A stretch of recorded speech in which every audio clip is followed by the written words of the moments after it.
Hello, welcome back to another video. Today is not New Comic Book Day, but I was unable to get to the comic book store this week on Wednesday. I know, time to feel bad for me. I was at the beach with my family. Woe is me. But yeah, so I got to the comic book store today. Today's Friday, the 19th of July. So I just want to talk about the things that I picked up today and what I thought. The issue I was definitely looking forward to the most this week was Destro issue 2. Really having a lot of fun, as you know, with the Energon Universe stuff. But this issue was really fun. It dives into the rivalry between. Here's one of the preview pages, but the rivalry, and a lot of it is the issue mirrors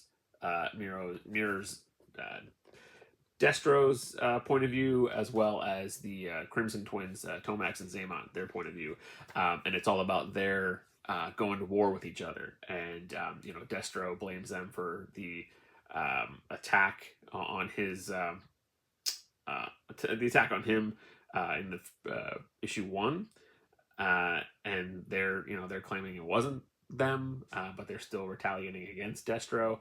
I have the theory that it's Cobra Commander behind this to kind of get them to weaken each other, and then force their hand to work with Cobra Commander. So we'll see if that pans out. I don't know.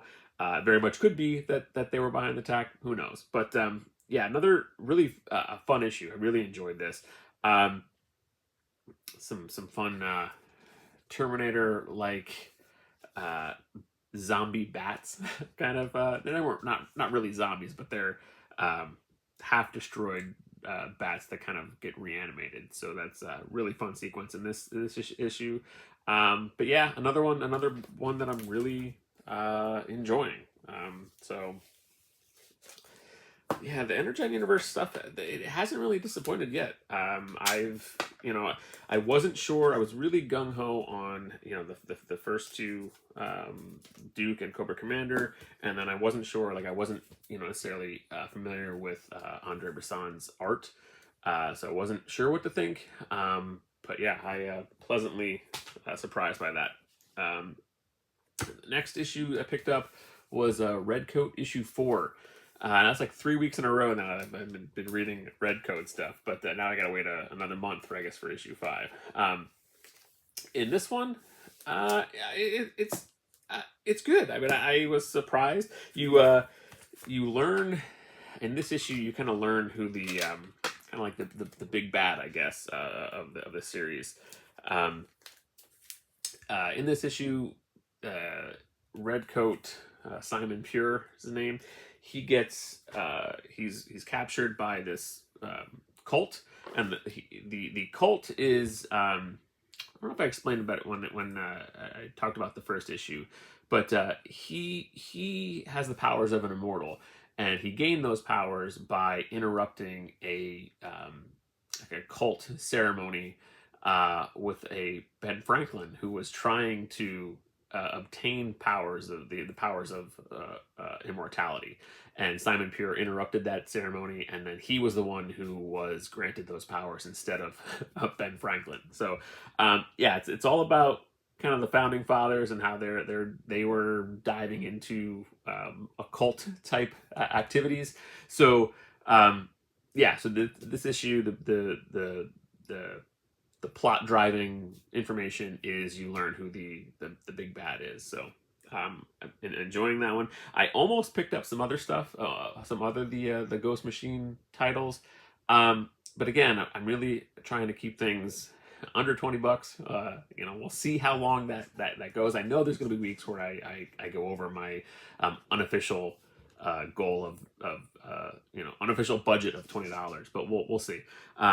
But part of that is if I dive into Geiger, Rook Exodus, that's just there's another 4-8 issues of stuff that I need to catch up on, and I think I'd rather just at this point maybe just pick up like the trades once they come out. So but I'll keep buying Redcoat, and then the other ones I'll check out when they are in trade. So the other series Issue I picked up. I've not talked about this one yet. It's a series called Heart Piercer. It's written by Rich Duick. I'm not sure if I'm pronouncing that right. But there's art by Gavin Smith, and the art by Gavin Smith is what initially made me want to check this out. It is a series about a woman who she thinks that she is doing good, and turns out that she is doing bad.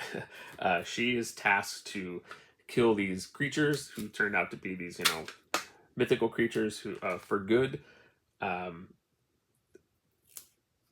but her her master, who she's doing this for, once all of the mythical creatures are defeated, then the land is like darkness is cast all across the land, and yeah, so she turns out that she was an inadvertent villain.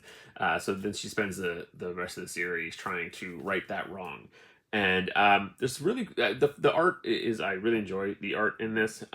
There's a lot of fun designs on like werewolves, and there's this kind of like half bird woman, like a raven type character. Yeah, I have fun with it. It's a little. I had to read. So issue 2, I had to read twice. I missed some information. Once I got to the end of it, I was like, I'm really confused by this, but I think that was more on me. Issue 3, yeah, it continues to be entertaining. What I thought I missed on was there was some character reveal information that I thought I was supposed to know who this person was, but I wasn't. So then I was like, okay, it wasn't me. It was just the way that it was presented. So could be a knock on that, or it could just be that I'm an idiot, and who knows. But yeah, that one's only a 5-issue series. So again, those are kind of things that you might hear me say this often, but those are kind of things that appeal to me. Like if it's like 5-issue series, I can buy 5 issues and then I'm done with it. That's fine. I don't want to get into too many ongoing series, just because that makes me, I'm like locked into those are the things that I'm buying, and it doesn't leave room for kind of those new type of stories to discover, and that's more of the things that I'm into currently. The last issue I picked up was actually just a variant cover of Scarlet issue 1. It's a second print. The reason I got this one was they've been doing. There are a ton of variants and a ton of like they've been a lot of the books have been doing so well. They've been multiple printings on a lot of them, and I'm not trying to get. I'm not trying to collect all the variants at all. But this one I bought because it's like a team shot of the characters that are featured in the book. And they did one, there was a Duke issue 1 second printing, and there was also a Cobra Commander issue 1 second printing. Similar concept where the Duke had the characters from Duke, and then Cobra Commander had the characters from the Cobra Commander series. And I have both of those. I just thought I'd get this one to pair with those. And yeah, so those are the 4 things I picked up this week. There were some things that, like I said, there were some things that I was looking at the store, but I held myself firm, and actually ended up spending about $18 this week. I know the money part of it is not like the most important thing. It's just it's this restraint I'm kind of putting on myself to try to keep myself focused, and not go crazy, because there are a lot of things that I can read. I have no problem with reading things online or reading things digitally. I mean, I have the DC Universe. I think it's DC Infinite Universe, or I always forget what the digital subscription service is called. But I have a subscription to that, and all of the DC stuff, all the new stuff is. I think it's like on a 6-month delay. Before it comes to the app, but that's fine. I'm so far behind on some DC stuff that it doesn't matter. If there's something that I kind of hear about that people are talking about that it's good, then I'll just check it out on the app. So that kind of saves me from diving too much into a lot of the DC stuff. Now I did see the announcement for DC All In. Um, do I want to jump on board another universe reboot? I don't. But there are some titles and some artists that I think will make for some interesting series. So we'll see once that rolls around, if I decide to dive into those. But yeah. Anyway, thank you for watching this one, and I will see you soon.